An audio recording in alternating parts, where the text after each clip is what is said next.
यहाँ आज हाम्रो घरमा हेर्नु साप ढुकेको थियो भनेर एकजना फरेस्टरको मान्छेले आएर हेर्दाखेरि होइन रहेछ गुई ढुकेको थियो गुई न के भन्छ त्यसलाई त्यही हो तपाईँलाई म देखाउँछु हेर्दै गर्नु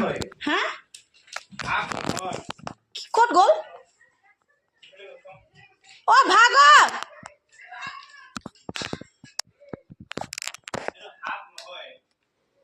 কি হয় দাদা কি হয় এইটো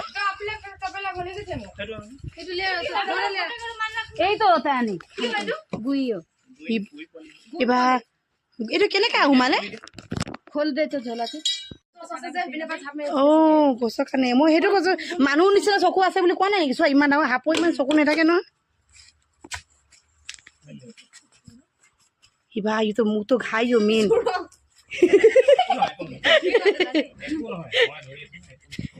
এটা কামুৰিলে মানুহ মৰিব নেকি হা বিশ্বাস আছে তো ই বাবা